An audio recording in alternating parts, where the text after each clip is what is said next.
क्या देखना था हमें, बस जिम्नोस्पर्म का लाइफ साइकिल। तो जिम्नोस्पर्म को पूरा कंप्लीट, एंजियोस्पर्म को हमने पूरा कंप्लीट कर लिया था। क्या देखना था इसमें, एंजियोस्पर्म में बस उसका लाइफ साइकिल देखना था। उसके बाद से हमें क्या देखना है, हैप्लॉन्टिक देखना है, डिप्लॉन्टिक देखना है, उसके बाद से हैप्लोडिप्लॉन्टिक, उसके बाद से चैप्टर क्लोज। तो उसके बाद देखते हैं कि अब लाइफ साइकिल क्या होता है एंजियोस्पर्म का। एंजियोस्पर्म का लाइफ साइकिल ऑलरेडी हम लोग जानते ही है थोड़ा बहुत, इसमें कुछ होता तो ऐसे नहीं है, सब हम शुरू से ही देखते आ रहे हैं। कहां से, ब्रायोफाइटा, जिम्नोस्पर्म और एंजियोस्पर्म, सबका जो मेन बॉडी हो रहा है वो क्या है, मेन बॉडी, प्लांट की मेन बॉडी क्या रहा है, क्या रहा है, रेडोफाइट, जिम्नोस्पर्म और एंजियोस्पर्म, स्पोरोफाइट। तो अब यहाँ से हमें क्या देखना है, बस ये देखना है कि इसका लाइफ साइकिल कैसे कंप्लीट होता है। हम लोग ऑलरेडी जानते हैं कि जब कोई सीड जर्मिनेट होता है तो क्या बनाता है, एक प्लांट बनाता है। तो यहाँ तो सीड हमको क्या करना है, सीड से स्टार्ट करना और सीड के पास खत्म करना है। हम जानते हैं कि जब एम्ब्रियो किसमें कन्वर्ट हो जाता है, ओवरी सीड में हो रहा था, ओवरी उसी से एम्ब्रियो बन रहा था। तो एम्ब्रियो से क्या बनेगा, सीड ही तो बनेगा। तो कह रहा है कि जब ये सीड बनता होगा, सीड जर्मिनेट होता है तो क्या होता है, एक प्लांट क्रिएट होता है। जब प्लांट ग्रो हो जाता है तो प्लांट ग्रो होने के बाद हम जानते हैं कि जो ये फ्लावर लगते हैं, जो ये फ्लावर पार्ट है, ये फ्लावर पार्ट में क्या होता है, मेल और फीमेल होते हैं।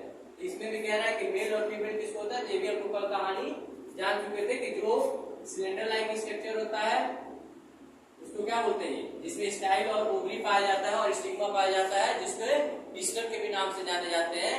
इसको हम क्या बोलते हैं, ये हमारा फीमेल पार्ट होता है। और वहीं पे जब हम एंथर की बात करते हैं तो क्या होता है, हमारा मेल पार्ट होता है। इसी के अंदर क्या बनता है, पॉलन ग्रेन बनता है और इसके अंदर क्या बनता है, एग सेल बनता है।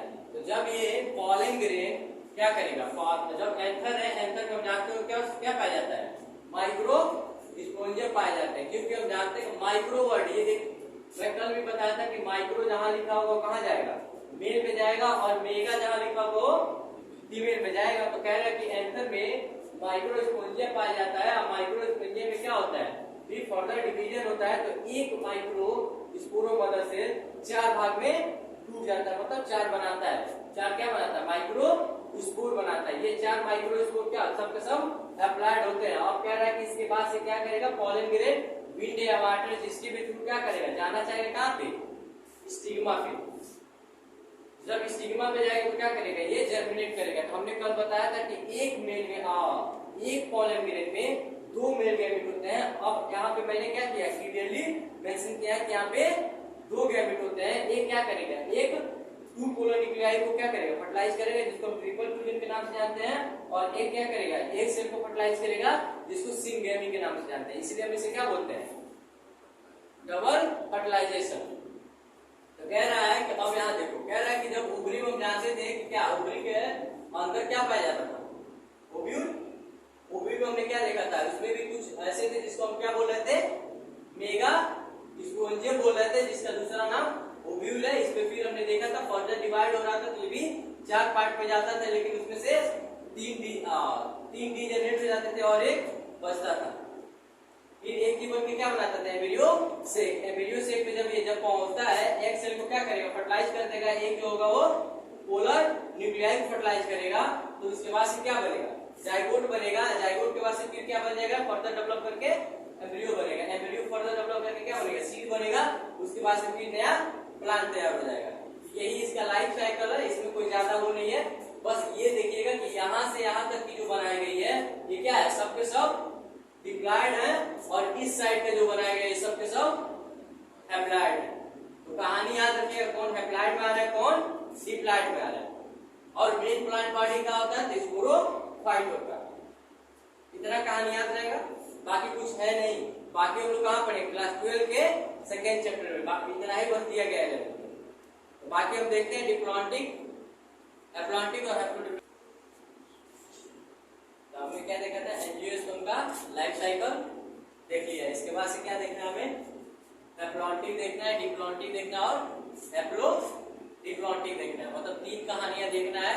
हमने देखा था कि कुछ बॉडी क्या थी, हैप्लॉन्टिक थी, कुछ बॉडी क्या थी, डिप्लॉन्टिक थी, कुछ बॉडी हैप्लोडिप्लॉन्टिक दोनों शो कर रही थी। तो कह रहा है कि हैप्लोडिप्लॉन्टिक में आखिर क्या चीज हमने देखा था। तो हैप्लोडिप्लॉन्टिक हमने क्या देखा था, जब गैमीट बन रहा था उसमें क्या होता था, गैमिटोजेनेसिस होता था, क्योंकि हम जानते हैं गैमीट क्या होता है, हैप्लॉइड होता है और ये भी हैप्लॉइड ही होंगे।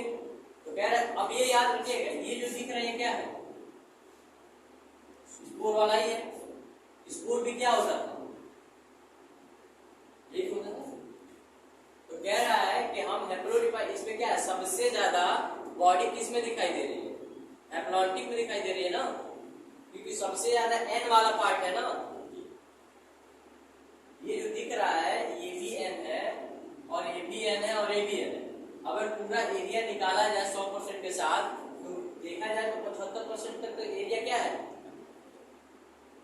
हैप्लॉन्टिक है ना, इसीलिए इसका नाम क्या दिया गया, हैप्लॉन्टिक दिया, क्योंकि ये डोमिनेंट है किस पे, डिप्लॉन्टिक पे। ये डोमिनेंट है ना, ज्यादा है, और ये कम है, तो ये भारी पड़ेगा कि नहीं इस पे, ये क्या होगा, इसीलिए इसका नाम हैप्लॉन्टिक दिया। देने के पीछे का रीजन क्या था कि जो इसकी लाइफ साइकिल चल रही थी उसमें जो सबसे ज्यादा टाइम का यूज कर रहे मतलब हो रहा था, इसमें हो रहा था, हैप्लॉन्टिक वाले में हो रहा था, डिप्लॉन्टिक में बहुत कम टाइम स्पेंड कर रहा था। तो इतना तो आपको मालूम है कि जब हम जानते हैं कि जो बॉडी होती है, बॉडी का मतलब जाइगोट बनता है, जाइगोट के बाद से क्या बनता है, इसमें डायरेक्ट मियोसिस हो जा रहा था, क्योंकि इसमें एक इसमें देखने को मिला था, सबसे ज्यादा एल्गी में देखने को मिला था। एल्गी के अलावा कहीं आपने पढ़ा था इसको एल्गी के अलावा आपने कहीं पढ़ा था, हमने एल्गी में ही तो देखा था, सबसे ज्यादा बॉडी वही अप्लाइड देख रही थी, डिप्लॉइड का बात तो चल ही नहीं रहा था, क्योंकि वो क्या करती थी, जब उनका फर्टिलाइजेशन होता था, जाइगोट होता था, जाइगोट में तुरंत फर्दर क्या हो जाता था, मियोसिस हो जाता था। अब मियोसिस हम जानते हैं कि जब भी मियोसिस होगा क्या करेगा, डिप्लॉइड को हैप्लॉइड में चेंज कर देगा। इसीलिए वहां पे क्या होता था, जब जाइगोट बनता था तो फर्दर उसमें मियोसिस देखने के लिए मिलता था। जब मियोसिस होता था क्या बन जाता था, स्पोर बन जाता था, फिर स्पोर ही गैमेट बनाता था और गैमेटोजेनेसिस होता था, फिर फ्यूजन होता था, ये कहानी चलता था। लेकिन उसका इसमें से क्वेश्चन कुछ पूछेगा नहीं, क्वेश्चन नीट में अब तक जब तक भी अब तक का मतलब काट रहा है, क्वेश्चन जब भी पूछा है नीट में इतना ही पूछा है कि बताइए कि हैप्लॉन्टिक का एग्जांपल क्या है। हैप्लॉन्टिक का एग्जांपल यहाँ देख लीजिए, लिखा गया है कि हैप्लॉन्टिक का एग्जांपल बस एल्गी और बस एल्गी होंगे, एल्गी के अलावा और कोई नहीं है। यहाँ पे कह रहा है कि एल्गी में भी कौन होंगे, तो वॉलकॉक्स होगा और स्पायरोगारा होगा। कह रहा है कि सब स्पीशीज ऑफ द किसका, टर्माइडोमोनास। मतलब कह रहा है कि ये जो हैप्लॉन्टिक है, हैप्लॉन्टिक लाइफ साइकिल किसके अंदर देखने को मिला था। तो ये अगर ये ऑप्शन इतना ना दिया हो, केवल एल्गी दिया हो, तब भी एल्गी टिक करके आइएगा, क्योंकि एक ही इसका एग्जांपल क्या, एल्गी। एल्गी के जितने मेंबर हैं उसमें भी एल्गी के मेंबर में कौन कौन, वॉलकॉक्स, स्पायरोगारा और कुछ कम स्पीशीज किसके हैं, टर्माइडोमोनास के। तो क्वेश्चन अभी तक देखिएगा नीट में बस इतना ही पूछा गया, अब तक का क्वेश्चन नीट में इतना ही से पूछा गया, इससे ज्यादा वो पूछता ही नहीं, क्योंकि यही पूछेगा एग्जांपल, हैप्लॉन्टिक एग्जांपल होता है। बाकी इतना समझ में आ रहा है कि इसको हैप्लॉन्टिक क्यों बोला गया, क्योंकि सबसे ज्यादा जो एरिया कवर हुआ है, मतलब टाइम जो कवर किया था, किस पे किया था, हैप्लॉन्टिक पार्ट पे किया था, ना कि डिप्लॉन्टिक पे। डिप्लॉन्टिक का बहुत कम टाइम ड्यूरेशन था इसके अपेक्षा में हैप्लॉन्टिक के, इसीलिए इसको क्या बोला गया, हैप्लॉन्टिक बोला गया। अब हम देखते हैं डिप्लॉन्टिक में। अब आप डिप्लॉन्टिक में से कुछ नहीं करना है, यहाँ जैसे डोमिनेट कर रहा था हैप्लॉन्टिक, अब यहाँ डोमिनेट कौन कर रहा है, डिप्लॉन्टिक, क्योंकि अब एरिया किसकी कम हो गई, हैप्लॉन्टिक की। यहाँ पे एरिया किसकी ज्यादा थी, अब यहाँ कम किसकी हुई, हैप्लॉन्टिक की। तो ज्यादा कौन हो गया, डिप्लॉन्टिक हो गया। तो ज्यादा समय किस पे गुजर रहा है, डिप्लॉन्टिक पे गुजर रहा है। तो अब कह रहा है कि यही कहानी, जो कहानी वहां देखे थे वही कहानी अब यहाँ देखना है। तो जो यहाँ पे स्पोर और गैमेटोफाइट और गैमेटोजेनेसिस होता है वो बहुत कम टाइम कर लेता है, लेकिन बाकी प्रक्रिया करने में इसको ज्यादा टाइम लगता है। किसमें, जब फ्यूजन होता है, फ्यूजन का ही क्या होता है, सिंगेमी बोलते हैं। जब दो गैमेट आपस में फ्यूज कर जाए उसी को क्या बोलते हैं, सिंगेमी बोलते हैं। कल एंजियोस्पर्म में भी मैंने बताया था, जब आपस में मेल गैमेट और फीमेल का एग्स है जब आपस में फ्यूज हो रहे थे, उस प्रोसेस को क्या बोले थे, सिंगेमी तो बोले थे। लेकिन वहीं पे जब ऊपर फ्यूज हुआ था, two polar nuclei, one male gamete, उसको क्या बोले थे, ट्रिपल फ्यूजन बोले थे। उसी पूरे प्रोसेस को हम क्या बोले थे, डबल फर्टिलाइजेशन। तो यही याद रखिएगा, जब दो गैमेट आपस में, मेल और फीमेल गैमेट आपस में फ्यूज, उसको क्या बोलते हैं, सिंगेमी बोलते हैं। सिंगेमी जब हो जाएगा तो क्या बनाएगा, जाइगोट। जाइगोट फिर फर्दर किसमें कन्वर्ट हो जाएगा, स्पोरोफाइट में तो पहले से पढ़ते आ रहे हैं कि मेन प्लांट बॉडी क्या होता है, स्पोरोफाइट ही होता है। अब कह रहे हैं कि फिर क्या होगा, स्पोरोफाइट में फिर म्यूसिस देखने को मिलेगा, फिर स्पोर बनेगा, स्पोर फिर किसमें कन्वर्ट होंगे, स्पोरोफाइट में, सॉरी गैमेटोफाइट में, गैमेट से कन्वर्ट होंगे गैमेटोजेनेसिस में, फिर गैमेट बनेगा, फिर सिंगेट होते हुए कहानी ऐसे चलती रहेगी। तो जब हम जानते हैं, बस एक ही चीज को याद रखना है, मियोसिस होगा तभी ये क्या होंगे, हैप्लॉइड होंगे, क्योंकि ये सब प्रोसेस क्या था, डिप्लॉइड था। लेकिन जब स्पोरोफाइट में मियोसिस हुआ, अब कितना हुआ वो तो आप पढ़ते आ रहे हैं, लाइफ साइकिल में शुरू से बताता है। तो कहाँ हुआ था ये भी आपको याद होगा, मेगा में हुआ था कि माइक्रो में हुआ था, अब तो ये वहां से पता चलेगा ना। हमको बस इतना जानना है कि इसको डिप्लॉइटिक क्यों बोला गया।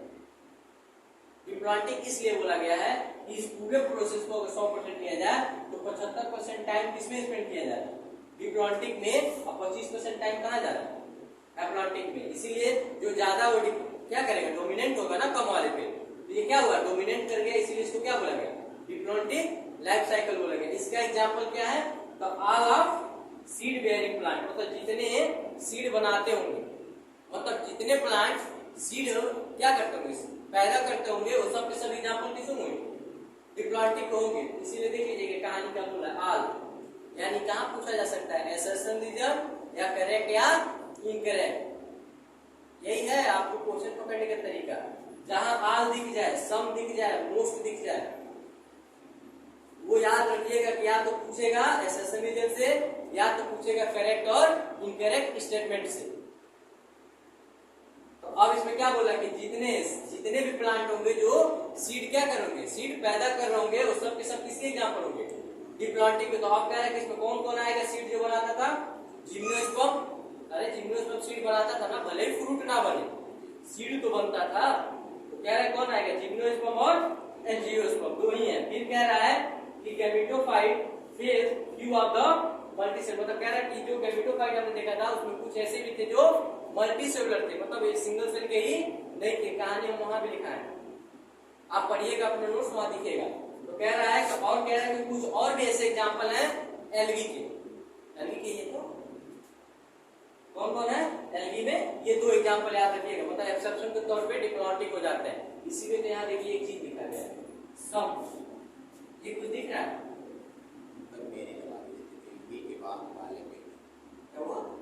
एनसीईआरटी में लिखा गया है, एग्जाम्पल लिखे हैं ना, एलगी के पाले में नहीं लगा देते यहाँ पे, हाँ लोग में नहीं लगा देते, और कुछ तो मैं यही बात बोल रहा था कि जहाँ मेनी हो, सम हो, मोस्ट हो, इसी को पकड़ के रखिएगा, क्योंकि ये पूछेगा इनकरेक्ट में या असर्शन में। इसीलिए बच्चे कहते हैं कि असर्शन में क्वेश्चन आ गया, मुझे तो कर ही नहीं पाया, भाई निकलेगा कैसे, यही चीज तो देखना होता है, सम, मेनी, मोस्ट, ऑल। अगर ये मीनिंग आपको याद है तो आपको क्वेश्चन गलत हो ही नहीं सकते। तो इसमें एग्जांपल क्या है, जितने सीड हो रहे होंगे, मतलब जितने प्लांट जो सीड पैदा कर रहे होंगे, सब के सब किसके एग्जांपल होंगे, डिप्लॉइटिक के। तो सीड दो ही लोग पैदा कर रहे थे, जिम्नोस्पर्म और एंजियोस्पर्म। और कुछ एल्गी, तो क्या लिखा है, एल्गा, और एल्गा में कौन सा है, फ्यूकस है। मतलब एल्गी को अगर पूछा जाए कि डिप्लॉइटिक में कौन आता है तो कौन आएगा, फ्यूकस आएगा। बस ये याद रखिएगा, मतलब एक एक्सेप्शन आ गया ना डिप्लॉइटिक में, यहाँ सब के सब एल्गी आते हैं।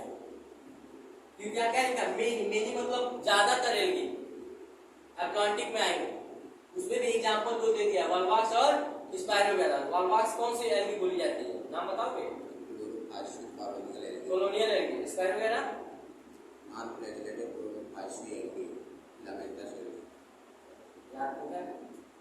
बस ये याद रखिएगा, सम स्पीसीज ऑफ, ये बस मीनिंग याद रखिएगा, सम लगाया किसका है, टर्नाइडोमोनास का। यहाँ पे क्या है, डिप्लॉइटिक में जितने भी जिम्नोस्पर्म होंगे और एंजियोस्पर्म सब डिप्लॉइटिक होंगे। एक इसमें एक्सेप्शन दिए गए, जो डिप्लॉइटिक होता है वो एल्गी का एग्जांपल है, कौन सा है, फ्यूकस। फ्यूकस एक ऐसी एल्गी है जो कैसी अपनी बॉडी को शो करती है, डिप्लॉइटिक बॉडी को शो करती है। अब कह रहा है जब दोनों शो कर ले, हैप्लोडिप्लॉइटिक मतलब दोनों क्या है, बराबर बराबर ना, मतलब 50% ए भी है तो 50% ए भी है, मतलब बराबर के हकदार हैं, इसलिए इनको क्या बोला गया, हैप्लोडिप्लॉइटिक। तो हैप्लोडिप्लॉइटिक की कहानी तो वही रहेगी, बस आपको याद यही रखना है, नीचे वाला ये कहानी क्या बोल रहा है उससे मतलब नहीं है।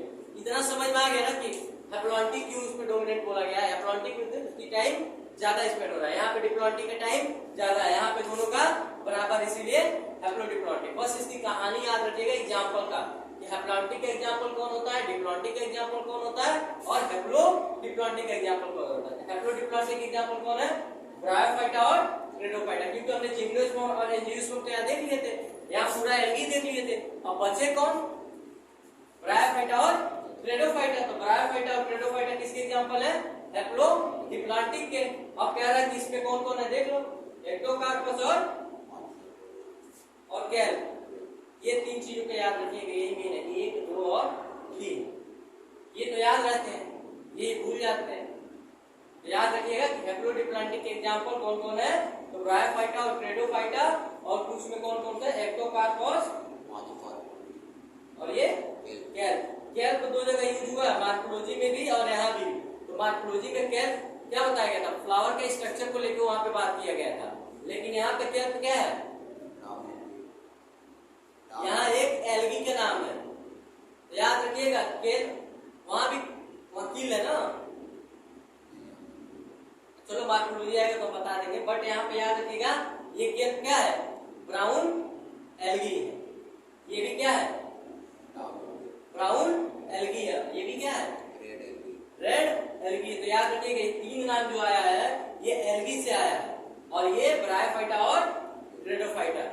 इतना याद रखना। देखो एक डिप्लॉन्टिक में एक एल्गी आई, कौन है, फ्यूकस है, लेकिन हैप्लोडिप्लॉन्टिक में 3 एल्गी का नाम लिया है एनसीईआरटी में, एक्टोकार्पस और पेलोप्सिनिया और कैल। इतना याद रहेगा, कोई डाउट इसमें। अब ये हुआ चैप्टर खत्म। अगला चैप्टर हम क्या पढ़ेंगे, एनिमल किंगडम ही पढ़ेंगे, ठीक है।